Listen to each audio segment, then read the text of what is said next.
Hi, welcome. This is Chaz from Retro Nirvana Gaming. Today we have a very exciting video. We are doing two unboxings of some consoles that I've had for a long time. These are consoles that are very iconic and they're in fantastic condition. At least one of them is. So we have a factory sealed, well, almost factory sealed PlayStation 1 that we're gonna go into in the second part of the video. In the first part of the video, I'm going to show you my original Xbox in the box that I've gotten. Both of these consoles I got for dirt cheap through Goodwill many years ago, and they've laid untouched in my collection. So I want to share that now with you guys. Let me know what you guys think of this video. It has a lot of cool stuff for people who are like collectors. Before we get started, don't forget to hit that subscribe button down below. You're going to help the channel grow. You'll see more of our videos. Alright, let's get going. Here we go. Okay, so this is what the system looks like right here. This is the original Xbox. This is the bundle that came out, I think, a little bit later on that had 2 free games. Sega GT 2002 and Jet Set Radio Future. Also plays DVDs is what it says on the side here. Okay, we're gonna look at the sides here. So we have the same thing here. They definitely wanted people to know that it plays DVDs, so for whatever reason, it does come with DVD movie playback kit required, sold separately. Okay, so it's actually not included. Okay, and the back is always the most nostalgic for me because it shows all the games that were on there. Starting with NFL Fever 2003, Mech Assault, that I did have. Harry Potter and the Chamber of Secrets, Tony Hawk 4, NHL 03, Tao Fang, Fist of Lotus, I do have that game. Kung Fu Chaos, I don't think I have that one, so I'll have to take a look. Quantum Redshift, I definitely don't have. Panzer Dragoon Orta, yes, I do have that. NBA 2K3, no, I don't have any sports games on the Xbox really. Unseen, I've never heard of, which is kind of funny. And Knights of the Old Republic, I do have. Okay, so on the bottom there's a bunch of specs and information about Xbox Live requirements, and of course a picture of the system, along with a cutout for you to scan the, I guess the retailer would have scanned the UPC code, the barcode, when they were selling it. Okay, and the last side here has all the additional accessories. So we have DVD movie playback kit and the additional controller, the S controller. So it says everything's kind of sold separately. DVD movie playback, advanced AV pack, memory unit, system link cable, additional controller, at high definition AV pack, and RF adapter. Okay, we're gonna look at the inside now. Here we go. Okay, now this is something I have not opened in over 10 years, so I'm going to be a little bit, this is supposed to be, I think it is still factory sealed, so it's going to look pretty crazy. This looks like it's definitely an S controller, but these control sticks look like they've definitely been used before, so this part's definitely not new. Yeah, definitely not new on that. Although it could be new because it does look very well maintained. Like the rest of the controller looks brand new. The twist tie looks like it's almost like factory, but it could have been somebody just did a good job with it. Okay, next we have the cables right here. That's pretty much standard, but nothing crazy. Okay, so now we're just taking the liner out and we're gonna take a look at what's inside here. It's crazy. So as you can see in here, the styrofoam is still in here. The game is still in here. And that's pretty cool. Let's see if both games are in there. Yeah, both games are in there, so that's all on one disc. And it does have both instruction manuals, as you can see. So that is kind of crazy. Okay, in here is also the warranty registration card, which is crazy to see nowadays. That you would send out for the warranty and everything. Wow. Okay, and last but not least, we have the styrofoam and the actual console in here, which is insane to see it in the plastic and everything. Wow. Okay. Okay, as you can see, this console looks very, very new. Definitely not factory because there's a scratch right there. But otherwise, I think this thing was played like a couple times and then put back where it belonged, which is crazy to see that I got this from a Goodwill and somebody just did not want it whatsoever. As you can see, there is some scratching on the bottom here, so it's definitely, it is pre-owned for whatever reason. Somebody did definitely play it still. But yeah, it's still pretty crazy to see that and have everything in the box pretty much.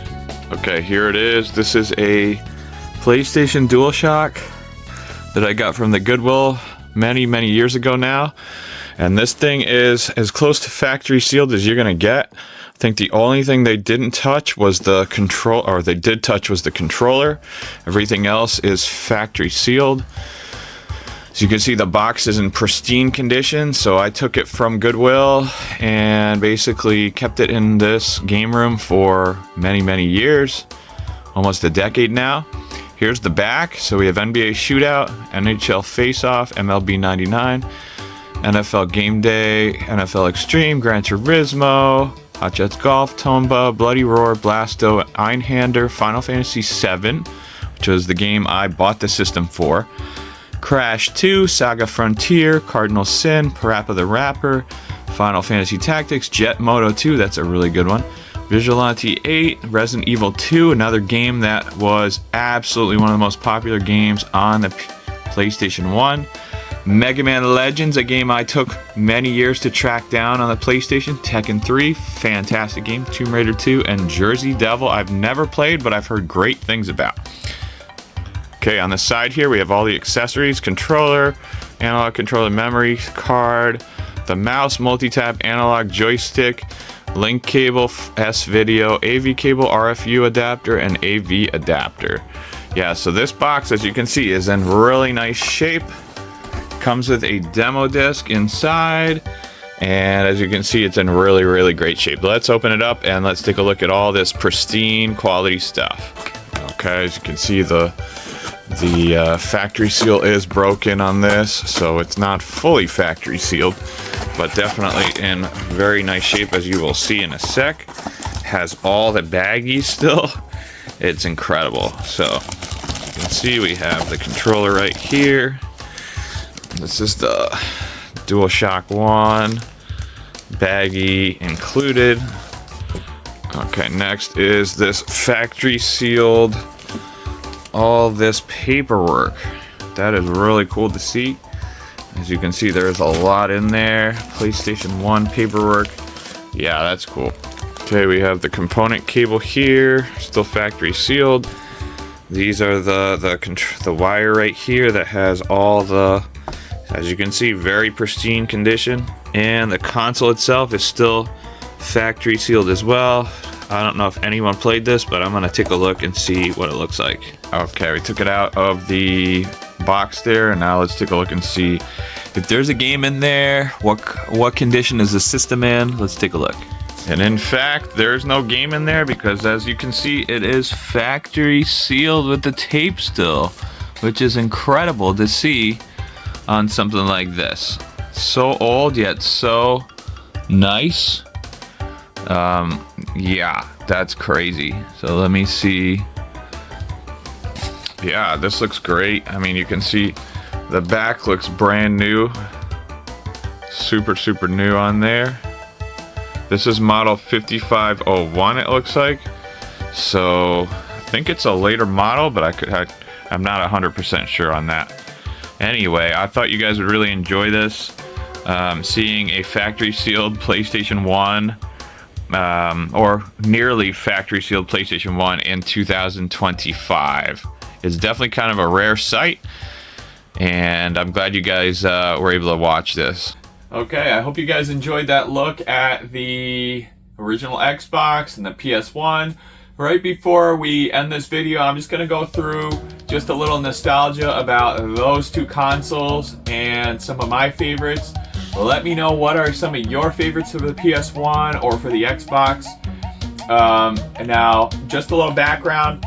I did have the N64 at launch, and at that point I was a teenager. I was probably like 13, 14 years old. and the PlayStation 1 had been out already a little bit before the N64, and of course, a lot of the kids I went to high school with, middle school and high school with, they all had, well, a lot of them had PlayStation 1, and it was one of those very mature consoles, contrasting from the N64, which was shown as kind of a little bit kiddish. You had all the Mario games, Zelda games, a lot of like kind of more kiddish games. So the PS1 at that point was seen as much more mature. You had games like Gran Turismo, you had Silent Hill, you had Resident Evil. You had a lot more gritty games, more mature games, teenage games and mature games, and a lot less E for everyone games. Of course, at that time, it was very appealing to me as a teenager. All my friends were playing it. A lot of them were playing Resident Evil, and I had a couple friends that were playing Final Fantasy, and couldn't play that on an N64. There was a whole thing with that, and Nintendo not wanting to go to the CD format. And so I'm going to share some of the games that I bought the system for. So obviously the game I bought the system for was Final Fantasy VII, and in 1997 this game was all the rage. This is all anyone was talking about back then, was Final Fantasy VII. And as a kid, immediately I wasn't able to get a PlayStation 1 because I had an N64 already. So of course, I worked on it with my parents. I kind of did whatever I could to get a PlayStation 1, and finally, I think it was my 14th birthday, 14th or 15th, I ended up getting a PlayStation 1 DualShock with Final Fantasy VII. So this was the first game I got with it. It was absolute bliss to be able to play this game, play a very fantastic JRPG.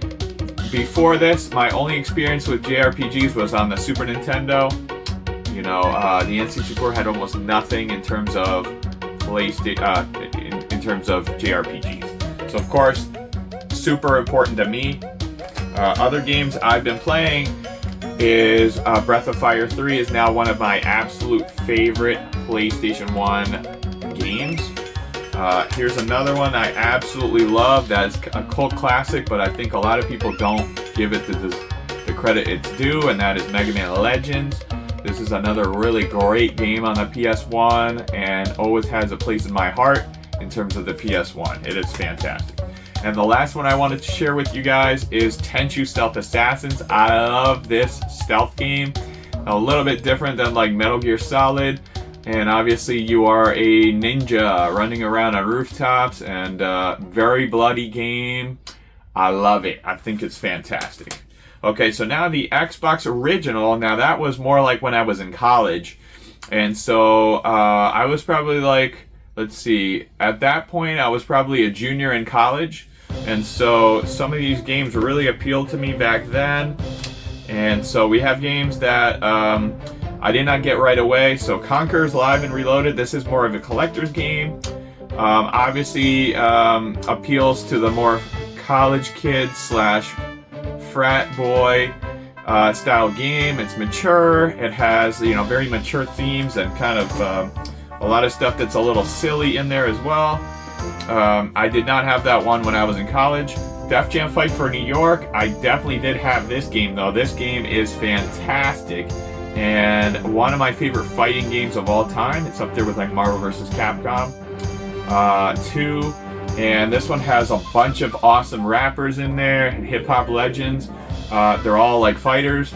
And I do enjoy this game because you can actually play it as, you can make your own fighter with your own different style, kind of like MMA style. And then you can kind of build them and fight other fighters. Marvel vs. Capcom 2, this is one of the versions I have. I also have the PS2 version. I love the Xbox version. It's one of my favorite games on the original Xbox. And yes, I know it is a multi-plat. It's also on the Dreamcast, but I absolutely love that game. Here's another one I started playing when I was in college, and that is Ninja Gaiden. And this one is fantastic. Great graphics. It takes me back to Every time I play this game, I think about when I was in college and how much I enjoyed playing this game, and to me this is a 10 out of 10. I think the only thing that takes away from this game is the difficulty, and it is very difficult, but it is a beautiful game, and I feel like everybody should play it if you have the original Xbox. Doom 3, this is another one that takes me back to that time period in the 2000s. Absolute perfection when it comes to a shooter. Great layout. You're kind of on the you're on Mars, and everybody turns into these crazy, mad, zombie-like creatures. They all try to kill you, and it is a great game. I love it, and I actually played the expansion as well, and both of them are fantastic. So this version is actually the Steelbook version with the slipcover, and Doom 3 is one of my favorite Xbox original games. And now one of my absolute favorite games, Outrun 2. Now this game, I watched somebody play for the first time on the Xbox, and I was blown away by how awesome this game was, and I immediately became a fan of the series. So this one is one of my absolute favorites on the original Xbox.